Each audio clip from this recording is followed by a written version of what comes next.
In my opinion, the most important part of this demo is Kelpie. Hello Sapkowski scholars, and welcome back to MapyNiepraktyczne. My name is Niwa, and on this channel we talk about The Witcher. And today, I'm going to be giving you my thoughts on what we know about The Witcher 4 so far. Because we know both very much and very little, and it has me both intensely excited and a bit terrified. In December of last year, a cinematic trailer for the first game of a new Witcher trilogy, The Witcher 4, was released during the Game Awards. And the internet completely shit itself. No surprise there. Roll tape.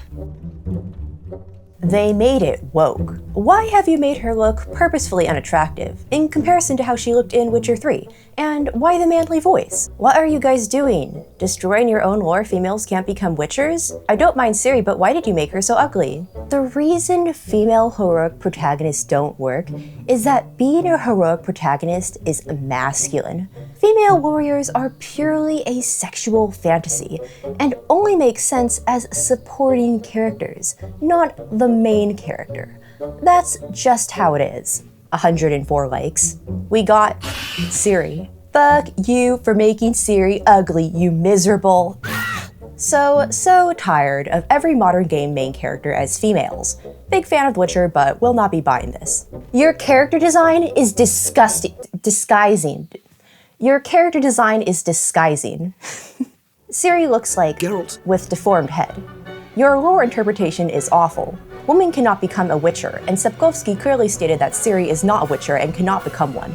You guys can't even make an original title. Ooh, this one has numbers. Number 1. Ciri needs to look more feminine, and not like she drives a Subaru. Wait, what's wrong with driving a Subaru Forester? Number 2. Give us the option to play as Geralt. We all love Ciri, but he is the lifeblood of this game and series. Since the 90s, no? Number 3. No cringe woke shit. Please, Witcher 3 was a masterpiece. Now, I didn't even have to look far and wide for these tweets. These are all just replies to the pinned announcement tweet on the official Witcher account. So yeah, this is what all the uproar was about. Ciri's appearance and womanliness. Which, people don't think she's hot? Are you kidding me? Wait, I'm getting a message that a woman's appearance shouldn't matter because she has inherent value as a human being anyways, but who sent me this? Dandelion? I know it wasn't you. But that's right, your flesh prison doesn't matter. It's what's inside that counts. That being said, if you look like this, my Instagram DMs are open. I feel like these guys just can't stand the sight of a strong Centurion woman. You know women exist in real life, right? Like, they weren't made up for anime. If you actually go outside, you can see them. I feel like in the whole conversation about this, yeah, it's been great to see people defending women's right to be, ugly. But I also just want to come in and say, if you don't like this, I think it's a you problem. And also, there's nothing wrong with driving a Subaru Forester. But yeah, this is why it's taken me so long to make a very simple video about The Witcher 4, because I know that no matter what opinion I have, it's going to be wrong. But that's okay. Let's move forward with our wrong opinions. To be honest, I prefer women. Not surprising considering the Witcher fandom. Did you guys know that one of the earliest dramas of the Witcher fandom, back when it was just books and no games yet, was a lively debate about, whether or not Ciri was a virgin? We know this because it was immortalized on the Andrzej Sapkowski zone, with entire pages dedicated to the various theories and approaches. Now, 20 years after that, we find ourselves surrounded by similar obsessions with Ciri's biological sex and womanhood. Kind of just the nature of the world. It's like Milva Baring said, "Filozofy zasrane."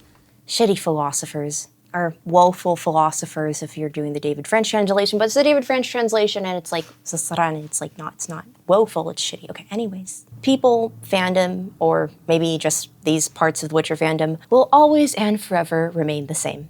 Amen. But this video isn't really about drama, as much as I'd like to get my hands dirty with that. This video is about my impressions of what's been presented so far about The Witcher 4. Because just this week at Unreal Fest, they presented an in-depth tech demo which revealed a little bit more about what CD Projekt has cooking. First and foremost, let it cook. I wanted to make this video because I think that they're on the right track. They're doing several things here that I think are setting this title up for success. It seems that they're remaining authentic and true to their roots, while also looking into the future. I think that we are sitting on an entirely new chapter for The Witcher, not just for the games, but for the community. But before we get anything too deep, I wanted to address the elephant in the room. or the swallow flying around the place. Yes, in The Witcher 4, it has been revealed that Ciri has taken the Witcher mutations. She has cat's eyes, she drinks potions, and uses Witcher signs. This all obviously contradicts what is established in the books. As a fan of the books, I have objections and hesitations about this naturally. But here's the thing. All of Ciri PROJEKT's Witcher games are fan fiction for the books. They retcon things, they change things, and they make new stories up. If they cared so much about the book canon as to not change a thing, let me warn you for spoilers for the Witcher books here. Spoiler alert for the ending of Lady of the Lake, okay? We wouldn't have any Witcher games as we know them because Geralt and Yennefer would still be dead as doornails on the Isle of Avalon, the eternal resting place of heroes. Making Ciri take the Witcher mutations, it kind of just feels like par for the course for how the games write. To me, this feels like the same thing as inventing the entire story about the Wild Hunt abducting Geralt and Yennefer and bringing them back to life. Do I think it's canon to the books? Do I think it makes the story better? No, not really, because it doesn't really make sense. It doesn't make narrative sense, it doesn't make thematic sense, and Sapkowski did not write any of this, obviously. The books are written the way they are, and they end the way they do, for a reason. However, as someone who wants to play a fun, interesting Witcher game, do I enjoy it? Yeah, because I want to ride on my horse the Black Knight. I wish to smite the forces of evil and darkness with my luminous blade, bright and as keen as a moonbeam. And I don't think that that's happening in real life anytime soon. So I want to play a video game about it. Ciri PROJEKT's work on The Witcher has never been about complete cohesion with the books. This is also why they allow you to romance Triss in The Witcher 3. Controversial, okay, oops. What I mean is, Ciri PROJEKT's games are fan fiction for the books, and they're good fan fiction, they're interesting fan fiction. Generally. My sister, Siana, might be among the schemers.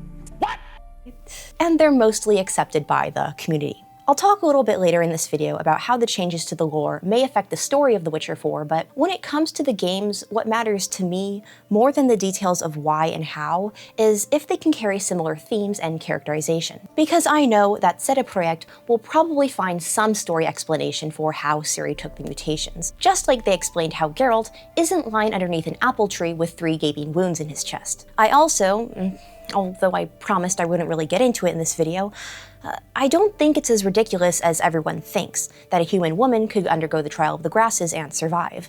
Because looking at the ambiguity it's treated within the books, and the adamant perspectives of Sapkowski on women's bodily strength, it's not that far-fetched. I've also been seeing a lot of misinformation surrounding this topic online, which is kind of disheartening to see. There's a lot of, the book said this, which, they didn't. It's never said that a girl exposed to the trials would immediately die. There's a lot more context surrounding that scene in the books, and although this video isn't about all that, so I'm not really going to get into it, but just don't believe everything you read online. Always look at the books yourself and do your own research. This is why in my videos, when I quote the books, I give you the chapter and the books that the quote comes from. Always cite your wait, does it say? What is the quote? It's, what does higher education give a man? The ability to cite sources. Thank you, Visigodo of Corvo. We're gonna talk about you later in this video. Anyways, where was I? I don't think that any part of Sapkowski's writing would say that a woman is not as strong as a man. It's kind of the opposite in his writing, guys. Anyways, in terms of non-canon things that never happened, the actual larger problem that I have with Ciri undergoing the mutations from a book's perspective is that it's said by Geralt in Something More that it's believed that a child of surprise wouldn't require the mutations. And another bigger issue, more so than the mutations to me at least, is that Ciri can suddenly use the power again, can draw from nodes of power, even though she renounced this entirely in Time of Contempt. Does this make sense? No. However, it does look like a really fun game mechanic, so they get a pass from me. You see how this works? Inside you, there are 2 wolves. One is gay and the other is also gay. What? No. The one really cares about the Witcher lore, and the other wants to play the fun Witcher game. For me, the books and the games are 2 separate canons. The game narratively positions itself as a continuation of the books, it uses the books as inspiration, but it's not the books. And this is Ciri PROJEKT we're talking about here. I think that they also want to make something that generally follows the books and the previous games, and will build upon what has already been established. Although I believe that there have been some missteps in their game writing over time, in general, stuff that they write makes more or less sense with the books, at least when compared to other people who have purchased the Witcher IP. Anyways, onwards and upwards. Speaking of the importance of citing one's sources, I realized that I should probably introduce the clips you'll be hearing from soon, which I reference across the video. These are from the podcast episode, interviews, and behind-the-scenes features about The Witcher 4 and The Witcher 4 cinematic. Also, throughout the video, I start referring to the opinions stated in these clips as belonging to Ciri, but the cinematic was created in collaboration with Plattige Image, so not everyone speaking in these next clips is from Ciri, to be clear. By generalizing it that way, I just meant as in the official production behind The Witcher 4, like, this is a Ciri sanctioned opinion, like, this is an official thing that the creator said. So anyways, in these clips you'll be hearing from Paweł Buja, Sebastian Kalemba, Małgorzata Mitrenga, and I think I also have a quote from Kajetan Kapuściński on the Ciri side, and Tomek Suwalski and Magdalena Rudnicka on the Plattige side. But with all of that disclaimer out of the way, let's get into The Witcher 4. Aside from the lore discrepancies with the books, I'm interested in the story here, because Ciri getting her own game means Ciri's journey as a character being explored. I'm interested in what we've heard from the developers,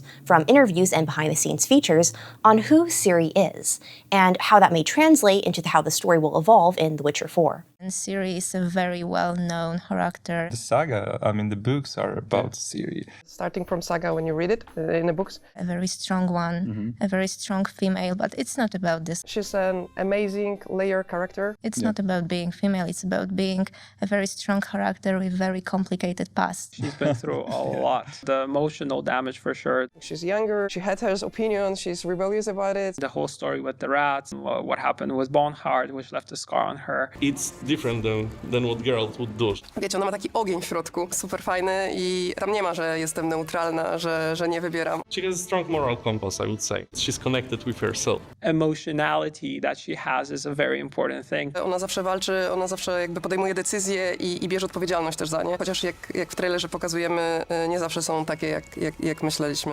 As a books fan, this has me excited. Ciri as the dual protagonist of the Witcher saga, with Geralt being the other edge of the blade, she has a ton of canon depth to explore in such a game and a whole new trilogy. Ciri's response to her morally ambiguous world defines her, because although Calante, then Geralt and Yennefer, raised her with virtue, over the course of the books, she loses her ethics and belief in good, as she experiences great pain, and only more painfully does she recover them by the end of the series. Ciri in the books is indeed emotional because she is a teenage girl confronted with the reality and the cruelty of the world. She is unwilling to accept injustice. Somewhat unlike Geralt, who can reconcile with the state of the world and understand his place in it. Although, yes, Geralt moves forward to fight against evil and is pained and thrashes around with futility when he can't rid the world of it all, as a Witcher might, he can ultimately accept his place in it and is resigned to the dismal reality that they live in. Owing to her youth, Ciri cannot accept it so easily. Hi there, I'm editing right now, and I want to add a bit of extended commentary on the differences between Geralt and Ciri's philosophies on neutrality versus taking action. Because the first thing to understand here is that Geralt's philosophy fluctuates a lot throughout the books. This is what his entire character arc is about. How he changes from trying to remain neutral to taking action. His perspective on neutrality is not the same in the beginning of Blood of Elves, as it is in the middle of Baptism of Fire, as it is at the end of Lady of the Lake. Because Geralt has a naturally heroic disposition and has had the inclination to fight against injustice and save people since he was a young man. But he was taught very early on that the world will not reward his heroism. It will punish him for it. Thus, since then, he's tried to swallow his desire to act. He tries to remain neutral and, on this note, stay out of politics, but he always ultimately fails in this regard. As his heroism surfaces, he ends up doing the right thing, and in the process gets caught up in chaos and violence. Most notably, this happened in The Lesser Evil, with him not wanting to choose between evils at first, but then by the end of the story, deciding to choose the lesser evil and stop Renfri. It happened in Time of Contempt, when he didn't want to pick political sides when Vilgefortz confronts him in Chapter 3, but then ends up fighting to save Ciri in Chapter 4 when it's already too late to save her. It happens in Baptism of Fire, when in Chapter 2, he says he doesn't want to get involved in the war and isn't going to defeat Nilfgaard, but then by the end in Chapter 7, to save Milva, he fights on the bridge with Cahir against Nilfgaard. And finally it happens in Lady of the Lake, where, in the end, defeated and beaten from the recent events, he's trying to prevent himself from sticking his neck out for anyone anymore, having renounced any and all violence. But then he dies defending innocence in the pogrom. So I have to point out here that Geralt, like Ciri, also always gets involved and always chooses. But the key here is that he does it too late, leading to tragic circumstances. This is what happened with Geralt and Ciri's relationship even, because he abandoned her in Brokilon, not wanting to affect her life, and then as a result, Destiny came and fucked them both up. So saying that Geralt remains neutral while Ciri doesn't is really an oversimplification of his character and overlooks all of his development in the books. It's kind of like reading the first part of The Lesser Evil, but not reading until the end to see what happens. Because yes, while Geralt starts from this square one in the very beginning of Blood of Elves, while he used to believe in remaining neutral, in the end, the point of the saga is that the world demands us to choose between evils, no matter if we want to or not, no matter if we decide to or not. And it's better to choose between them earlier rather than later. However, I think that PROJEKT probably gave everyone talking points here to describe Ciri and Geralt for a few reasons. For one, this is just what's done with professional marketing teams. It's what's called media training. As a brand, they want everyone working there to be able to give consistent descriptions of the characters. And to be clear, media train is a good thing. Without it, brands tend to turn into big messes. So no matter if their interpretations are 100% accurate to the books or not, I'm just pointing out that there's not a lot of room for personal interpretation here when you're working in a company to sell a product. Which is fine, by the way, because The Witcher 4 is a product, so this is all expected. So I'm just speculating that they were all probably handed some really simple lines to return to and reference when talking about Ciri. This is probably why they start saying the same things over and over again, like, it's about Ciri's emotionality, it's her personality, she's never neutral, she's not like Geralt. For people who don't know anything about The Witcher or Ciri, they're creating the sense of the differences between the main characters, and it makes people want to play the game because Ciri is something new and interesting. Their descriptions of Ciri and Geralt have got to be simple because all of this, the behind the scenes, the interviews, and even the podcast, are marketing for the game. And you don't want your marketing going off the rails with someone's personal interpretation of the Witcher books, which you can't control, and might not align perfectly with the official vision of the game that they're selling. Personal interpretation is what fan channels like this one are for, not the official channels. Secondly, of course they don't want to entirely spoil the books, because they want to cast a wide net for audiences that include people who don't know The Witcher yet. And to get into and explain Geralt's entire character journey from Blood of Elves to Lady of the Lake would just be a ton of spoilers. And thirdly, PROJEKT probably wants to emphasize a contrast between Geralt and Ciri in order to market The Witcher 4 by allowing audiences to understand on a very basic level how these two characters contrast. So they went with the square one characterization of the beginning of Blood of Elves with emphasizing Geralt's neutrality versus Ciri's emotionality. Which is pretty funny, because Geralt obviously also has emotions, and in the books is actually very emotional and sentimental. But it is also true in some regard, I think especially regarding Chapter 3 of Blood of Elves, meaning in the very beginning of the saga and in both of their character developments, that Geralt initially believes in remaining neutral, and Ciri demands emotionality and choice. Like the part where Triss is like, "You've killed the emotions in yourself, but don't you dare kill them in the child." Meanwhile, Geralt is like, "Stop talking to me, Triss. I'm having too many emotions." This is a part of Blood of Elves that I think that their comments are really accurate in response to. However, yes, Blood of Elves, yes, they're accurate. Baptism of Fire, not so accurate. Because in Baptism of Fire, Geralt's emotions come out full swing. Geralt is indeed emotional, and he indeed chooses. It did kind of bother me that they started explaining Ciri's character as, oh, she's very emotional and always chooses between good and evil, because Geralt also does that too. They're no different in that regard. Geralt just does it too late because he's a Geralt. I can't say that about Geralt. I respect him too much. I like him too much. You're a strange man, Geralt. To be clear, it's not an insult. Okay. Anyways. So I think that part is what they're specifically referencing with all this talk, but also the point of this in the books that I have to note here is that Ciri's entry into Geralt's life forces him into rejecting neutrality, because suddenly everything matters personally to him, because she's his daughter and he will protect her as best he can. He will kill mercilessly. You know, the ending of Chapter 6 Blood of Elves, so IDK, bro, doesn't sound very neutral to me. So that's how Geralt changes over the course of the books. And Ciri also changes over the course of the saga as she loses everything, becomes embittered, and starts to seek a bloody revenge. However, this thirst for revenge doesn't make Ciri inherently good as a character. She becomes consumed by it. Her desire to avenge and repay evil stops making sense when it turns out that the world is more complicated than she realized, that it's not painted in black and white, but in shades of gray. For example, her overwhelming thirst for blood when it came to the not Nilfgaardian knight disappeared when she realized that he had become powerless and terrified as her. And what's more, her desire for violence didn't disappear so easily in other situations. Oftentimes in the saga, her inability to accept injustice became selfishly motivated. By that I mean she herself acted unjustly in response to the injustice that she had suffered. She begins to harm innocents, begrudging them, holding a terrible bitterness in her heart. Ciri, unlike her father, hasn't always been inclined to acts of heroism. Kind of, actually for a period in the books, the opposite. Ciri, from the end of Time of Contempt to Chapter 2 of Tower of the Swallow, joins the group of bandits, the Rats, under her alias FALKA, and she dishes out death and suffering. Feeling cheated of the destiny which was promised to her, and embittered for the pain and betrayal she's undergone, her character becomes this black hole of suffering. She's a much more morally gray character than Geralt, in my opinion, because through the horror she endured, the hatred in her heart, in her acts of revenge to avenge what she suffered, she is also made into a monster. This is how Andrzej Sapkowski described her character arc in an interview from 2001. I meant for Ciri to be a monster. I wanted to show how people turn other people into monsters. Ciri is evil. Evil incarnate. Everyone makes a monster out of her. The rats, the sorceresses, Bonhart, and even her own father, Duny. She is already unconsciously taking revenge on everyone.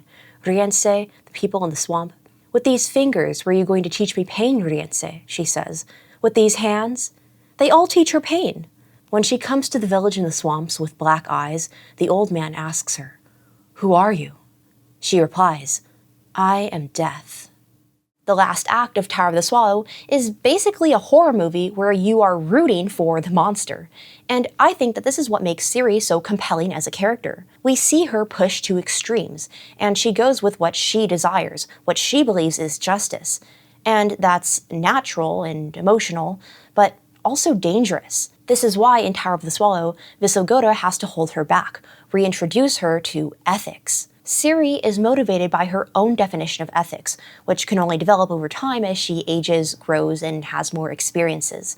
But in her innermost self, she has the sense of justice of a child, which is virtuous in a sense, but hindered by her naivete and inexperience. This is something that's so integral to Ciri's character that speaks to a diverse audience of both children and adults who also naively think that they have all the answers. The biggest example of Ciri's philosophy is probably her repay evil monologue.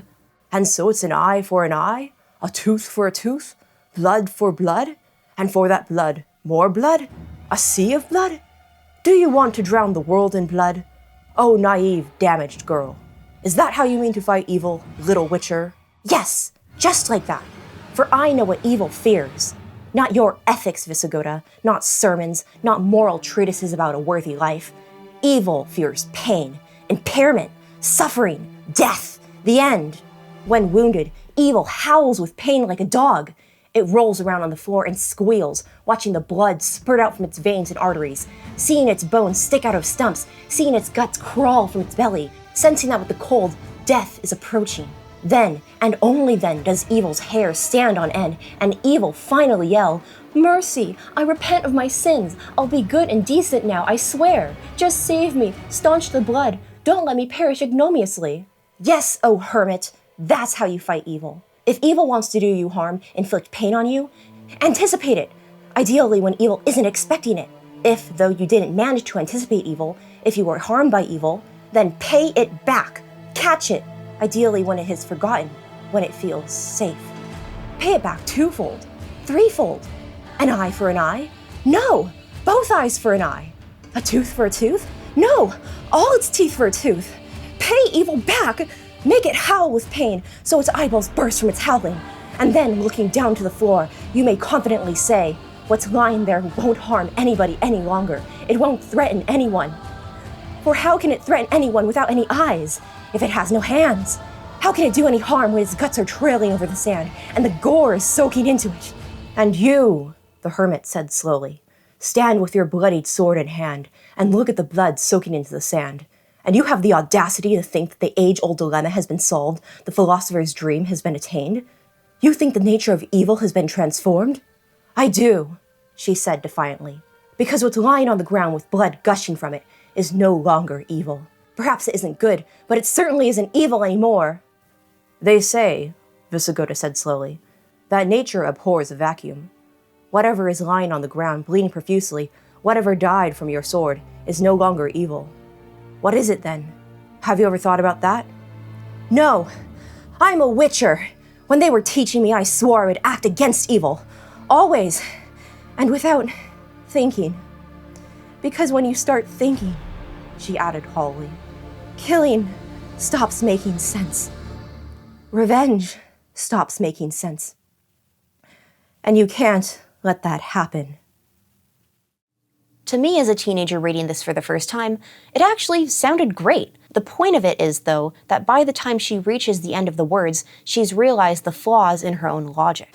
Hi, it's like 3 a.m., but I have another edit here that I wanted to make. 3 a.m. thoughts about The Witcher are just kind of how we do things around here, I guess. It's about Ciri being evil, because I feel like this is a controversial topic in the fandom because, I mean, at least for me, when I first read the series, and then I read that quote from Sapkowski that he intended Ciri to be evil and to be a monster, I was just like, what the fuck are you talking about, old man? Because the thing is, like, Ciri is a traumatized young girl. Like, what Visigoda says, like, you are a damaged young child or something like that, right? Because Ciri's evil and violent actions are just a reflection of what was done unto her. But I think that that is kind of the point. But here's my realization that I wanted to insert quickly into this video. So, you know the repay evil monologue? An eye for an eye? No, both eyes for an eye. The thing is that Ciri says that shit, and then Vilgefortz, literally in the next chapter, says like nearly the exact same thing. Got my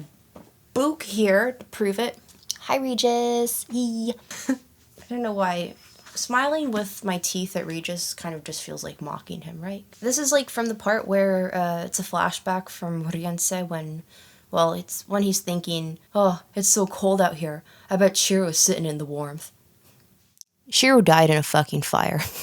That's why that line is funny. Anyways, it's a flashback of when Yennefer fell into their hands at the beginning of September, and Vilgefortz has her in his clutches, and he is tormenting her, and he's about to torture her with Riense in the room. But in this part, he's complaining to her because he lost half his face, including one of his eyes, during the explosion of Torlara in Time of Contempt, Chapter 4, during the Tanid coup. This is what he says. I vowed to myself that when I catch Ciri, immediately after catching her, I'll order Riense to pluck out one of those huge green eyes.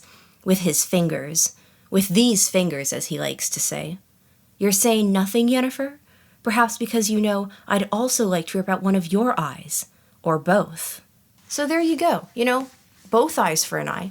It's something that both Ciri and Vilgefortz have come to in their conclusions of how they're going to get revenge on those who have wronged them. Ciri, in her personal ethics here, is literally mirroring the very evil, one of the very evil, villains and antagonists of the series. So I'm just saying, repay evil, I'm gonna, get those fucking guys. It sounds good coming from Ciri, I guess, because we like her, well, I like her, she's a protagonist, we want her to succeed and we want her to get revenge because we're on her side. However, doesn't sound so great coming from Vilgefortz, does it? And this just reflects real life because we are the protagonists of our own lives. We believe that we are good and Aristotle said something on this, I remember. But everyone thinks that they are the hero of their own story. When someone thinks about getting revenge on another person, they believe that they are justified in that act. Otherwise, they wouldn't consider it revenge, they would just consider it violence. Like The Witcher is all about how the nature of evil has changed from being chaotic to being lawful,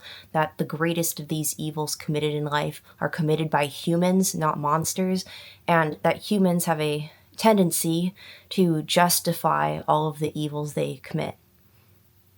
That's a nice thought to head off to bed to with. Good night. This is an absolutely iconic scene, and it's something that actually got me interested in reading the Witcher books after coming in from The Witcher 3. Her heightened emotionality, argumentative inclinations, and incredible stubbornness are all character traits that feel much more pronounced in her character in the books than her character in the games so far. In The Witcher 3, I've always felt like Ciri is a much more tame kind of character. Although she's still feisty and difficult, I've always felt like her anger and reaction to injustice in The Witcher 3 is a lot more subdued. I chalked it up with some resignation to the fact that she's matured and is a few years older in the game than she is in the books. But from what we've seen so far, it feels like they're kind of bringing that back to her with The Witcher 4. It might not be as pronounced as it is in the books, where she's incredibly vulnerable, powerless, and for that reason constantly preyed upon, but Ciri being strongly influenced by this past of hers, being aggressive, forceful as a character, and pushed again to emotional extremes, this is appealing to me, because of what we know from her character already, and also because of who she could potentially become. Sebastian Kalemba said something here that I really like. She gives more room to be able to tell different stories here and there. We want to put player agency in the center. We want player to be able to really sense these opportunities and to go in depth when it comes to choice and consequences. This emphasis on player choice is promising to me, because Ciri is a much more open character than Geralt is, both in her morality and in her destiny. I know it's like a huge meme in the Witcher fandom that, despite Witcher 3 having a ton of replayability as a game, as the player, when replaying it, you just end up making all the good choices every time you play because you can't find it within yourself to make any of the evil ones. I felt that already, and then after reading the books, it was like, I literally can't make any other decisions than the good ones because it would be so out of character for Geralt. Like, Geralt being a bad father? Miss me with that. I mean, he might have abandoned Ciri in Brooklyn and trained her on equipment that gave her horrific bruising and lost her at Tanid again. But the point is, it feels almost wrong to make any of the obviously evil choices in The Witcher 3 because of who you're playing as. But in The Witcher 4, playing as Ciri, Ciri does stop being evil by the end of the saga, yes, but I've always thought that being good is a constant effort. Yes, she becomes a Witcher at the end of the books, and a Witcher's principium is to stride ahead, destroying evil encountered on the way, thus rendering a service to good. Sounds pretty morally simple, right? But if you consider it your duty to cut down evil, well, that just means that anything can be cut down if you consider it evil. What's to stop FALKA from coming back? Going off of this, there's a core theme related to Ciri that I think that PROJEKT has correctly identified and is pursuing in the story writing for The Witcher 4. Ciri always has been the child of destiny. This is something that she was fighting her entire life. Someone always wanted something from her. That's why she cares so much. She's emotionally invested. She was also a subject of people trying to choose for her for multiple reasons. It's all about destiny, but also the future that you can provide for yourself or for others. With her, we get to talk about her and her choosing her own path. Ciri tells the villager, you chose her. It's not the destiny, it's the people who make choices. This is the dilemma between self-sacrifice and destiny versus self-preservation and free will. This is what Ciri's role in the books becomes about by Lady of the Lake, because she is a symbol of the Grail, a powerful artifact that has the potential to redeem or to destroy. Sapkowski deconstructs this fantasy formula, making his Grail a person, a girl, rather than a cup or a ring, and he gives her a voice. Ciri wants, and deserves, a say in how her power is used. Unfortunately, and here's where the conflict stems from, she's often robbed of that say. Her role in the world, in the prophecy as either the restorer or the destroyer, means that she can either save the world by sacrificing herself or leave it to its demise while remaining free. By sacrificing herself, I mean sacrificing her freedom. Here's where some retcon/PROJEKT fanfiction stuff comes into play. Ciri doesn't want to sacrifice herself, which she would if she were to bear an heir, since, according to the sources in the books, it is her descendant, not Ciri herself, who will have powers 100-fold of hers, and will thus be able to save civilizations from the White Frost. Not by defeating the White Frost itself, because I don't know how people expect a single teenage girl to save the world against climate change. It really needs to be kind of a group effort. But Ciri's powerful descendant, the descendant of the revived Lara gene, would be able to teleport not just herself through time and space, but entire civilizations. Thus, this descendant would be able to save entire worlds by simply moving them somewhere else, out of the path of the White Frost, but not stopping the White Frost itself directly. However, PROJEKT retconned everything here and simplified it so that Ciri herself is not only the one to save, but also that she can somehow defeat the White Frost by walking through a snowstorm. In my opinion, this was probably retconned because the capturing Ciri for her genetic material stuff was too disturbing for general audiences, even though it was kind of important as a commentary on the sanctity of a woman's choice, but okay. Anyways, what happens at the end of the saga is that Ciri does not consent to any of this exploitation and leaves her world forever, condemning it to death. In her freedom, having lost everything but with everything before her, she becomes a witcheress. She presumably either stays in the Arthurian world or eventually leaves it with Galahad, since she is the Grail, and traditionally Galahad leaves his world with the Grail. Sapkowski submits his Ciri into the canon of fantasy works by sending her into the Arthurian world. But he leaves her fate open, and before them was everything. So this question of save the village or save yourself— I must save them! Save the village! Save yourself! totally goes back to Ciri's character from the books, and it makes me happy that they've understood that about her character and will be pursuing it. And another thing is that PROJEKT has wanted to pursue this with Ciri before, and they kind of did it in The Witcher 3, but they didn't get a chance to fully develop it. We know this because there is a more detailed version, a previous draft of the script of Act 3 and the end of the game, which really explored this for Ciri's character. This was all compiled by some awesome fans, and I'll leave a link to it in the description, but the parts I'm talking about are what goes down with Avallac'h and the Witcheress ending. Like in the final version of the game, Geralt tracks down Ciri with Avallac'h and confronts them, but unlike in the final version, the sacrifice of Ciri was way more material, less theoretical.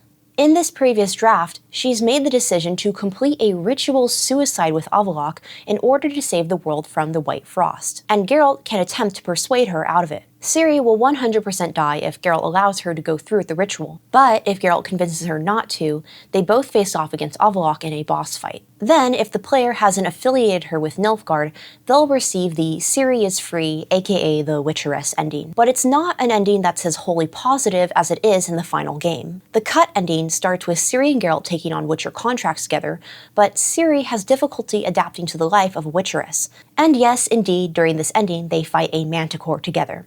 They've wanted to do manticores for a long time. But the most significant thing here is that it ends with Ciri leaving Geralt because she's conflicted that she abandoned her responsibility to save the world. I feel like a lot of these notes are being reprised in what PROJEKT is now doing with The Witcher 4 here. But time will only tell how the music plays. Finally, the last thing that I want to talk about as what's got me excited about this game is the community that it will create. When that cinematic trailer opened, I just thought, oh shit, it's The Witcher, let's go! Maybe because after suffering for so long with Netflix, to see something official that just looks like The Witcher was a big relief. It may not seem like much, but Netflix's version of it, which has just taken over the cultural definition of Witcher here in the US and is totally unrecognizable as The Witcher to me, I am so ready for The Witcher 4 to bring PROJEKT's version of The Witcher back into the cultural stream over here. But it's more than just Slavic aesthetics, of course. I'm also excited because I think that Polish identity will show up in The Witcher 4's writing. During the podcast in which they discuss the story direction for the cinematic trailer, they touch on this topic of tradition versus modernity, old versus young in new ways. She showcases the strength of her personality already in the village. You can tell that all of the villagers are like against her. Already, you can tell that they are also driven by the fear. It's like a culture of fear in this village. What's really also tragic about the story, it's not the monster that killed her, it's the people, because they couldn't just get rid of their beliefs, like their faith, their superstition, which was completely wrong, which was just like holding on to something that's just not true. They were like so into that they had to fulfill the destiny which they themselves put on the village. You can see this parallel a lot in the modern world as well, which is what I also love about what we were able to do, is just have those parallels with the current zeitgeist as well. To me, that feels like a very specific kind of story and conflict inspired by real-life changes in Polish society. It kind of goes back to something that I talked about in my previous video, but in my opinion, The Witcher works best when it engages both something culturally distinct and unique about itself,